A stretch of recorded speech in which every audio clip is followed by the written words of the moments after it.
Assalamualaikum warahmatullahi wabarakatuh. Puji syukur kami panjatkan kehadiran Tuhan Yang Maha Esa yang telah memberikan nikmat sehat kepada kita semua, sehingga kita dapat melakukan aktivitas sehari-hari dengan baik.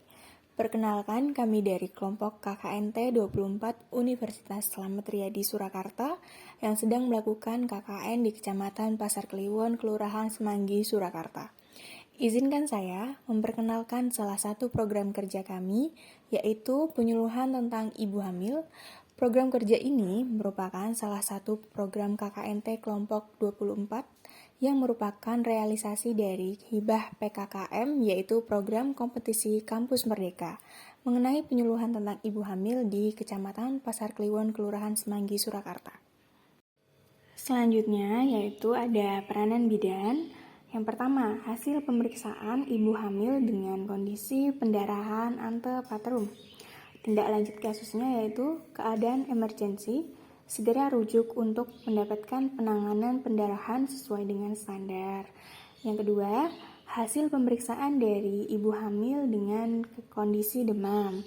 Tindak lanjut kasusnya, yang pertama, tangani demam sesuai dengan standar jika dalam 2 hari masih demam dan tidak kunjung membaik, segera rujuk ke rumah sakit. Yang ketiga, hasil pemeriksaan ibu hamil dengan hipertensi ringan, yaitu tekanan darah lebih dari 140/90 mmHg tanpa proteinuria. Tindak lanjut kasusnya yaitu tangani hipertensi sesuai dengan standar, periksa ulang dalam 2 hari, jika tekanan darah meningkat, segera rujuk ke rumah sakit, jika ada gangguan janin, segera rujuk ke rumah sakit, konseling gizi, diet makanan untuk hipertensi dalam kehamilan. Selanjutnya, hasil pemeriksaan dari ibu hamil dengan hipertensi berat, yaitu diastole lebih dari 110 mmHg tanpa proteinuria. Tindak lanjut kasusnya yaitu rujuk untuk penanganan hipertensi berat sesuai dengan standar. Selanjutnya, hasil pemeriksaan dari ibu hamil dengan preeklampsia. Yang pertama, hipertensi disertai edema wajah atau tungkai bawah dan atau proteinuria positif. Tindak lanjut kasusnya yaitu keadaan emergensi, segera rujuk untuk penanganan preeklampsia sesuai dengan standar. Selanjutnya, hasil pemeriksaan dari ibu hamil dengan berat badan kurang, yaitu kenaikan berat badan kurang dari 1 kilo per bulan, atau ibu hamil dengan resiko kekurangan energi kronik, yaitu lingkar lengan atas kurang dari 23,5 cm. Tindak lanjut kasusnya yaitu segera rujuk untuk mendapatkan penanganan ibu hamil beresiko kekurangan energi kronik sesuai dengan standar. Selanjutnya, hasil pemeriksaan ibu hamil dengan berat badan lebih, yaitu kenaikan berat badan lebih dari 2 kilo per bulan. Tindak lanjut kasusnya yaitu segera rujuk untuk mendapatkan pemeriksaan lebih lanjut. Selanjutnya, hasil pemeriksaan dari ibu hamil dengan status imunisasi tetanus kurang dari T5.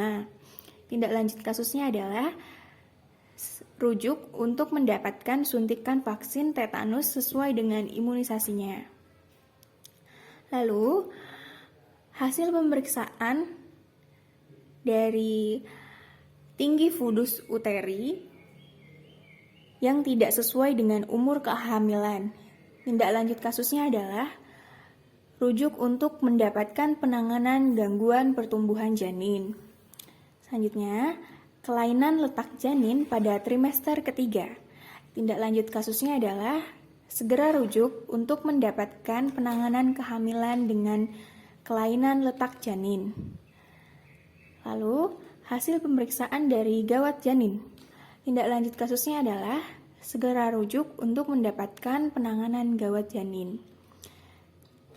Selanjutnya, hasil pemeriksaan dari ibu hamil dengan anemia. Tindak lanjut kasusnya adalah yang pertama, rujuk untuk penanganan anemia sesuai dengan standar. Yang kedua, konseling gizi, diet makanan kaya zat besi dan protein. Lalu, hasil pemeriksaan ibu hamil dengan diabetes mellitus.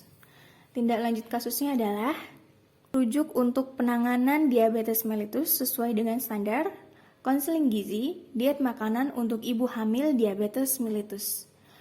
Selanjutnya, hasil pemeriksaan dari ibu hamil dengan malaria. Penanganan dan tindak lanjut kasusnya adalah yang pertama, konseling tidur menggunakan kelambu berinteksida. Lalu yang kedua, memberikan pengobatan sesuai dengan kewenangan. Lalu selanjutnya, rujuk untuk penanganan lebih lanjut pada malaria dengan komplikasi. Selanjutnya, hasil pemeriksaan ibu hamil dengan tuberkulosis. Tindak lanjut kasusnya adalah yang pertama, segera rujuk untuk penanganan tuberkulosis sesuai dengan standar. Yang kedua, mengonseling gizi, diet makanan untuk ibu hamil tuberkulosis. Yang ketiga, pemantauan meminum obat tuberkulosis dan juga tawarkan tes HIV. Lalu selanjutnya, hasil pemeriksaan dari ibu hamil dengan infeksi menular seksual. Tindak lanjut kasusnya adalah yang pertama, rujuk untuk penanganan infeksi menular seksual termasuk SI dan IS pada ibu hamil dan suami sesuai dengan standar. Lalu, tawarkan tes HIV. Selanjutnya, hasil pemeriksaan dari ibu hamil dengan kasus HIV. Tindak lanjut kasusnya adalah yang pertama, memberikan konseling rencana persalinan, rujuk untuk penanganan HIV sesuai dengan standar, lalu mengonseling gizi, diet makanan untuk ibu hamil yang mengalami HIV. Lalu selanjutnya, memberikan konseling pemberian makanan bayi yang lahir dari ibu dengan HIV. Selanjutnya, hasil pemeriksaan dari ibu hamil yang kemungkinan ada masalah kejiwaan. Tindak lanjut kasusnya adalah pertama, rujuk untuk pelayanan kesehatan jiwa, pantau hasil rujukan balik, lalu kerjasama dengan fasilitas rujukan selama kehamilan. Selanjutnya, hasil pemeriksaan dari ibu hamil yang mengalami kekerasan dalam rumah tangga.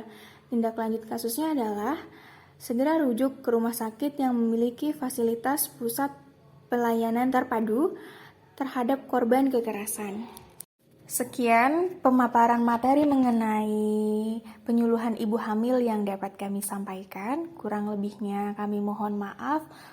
Wabillahi taufiq wal hidayah. Wassalamualaikum warahmatullahi wabarakatuh.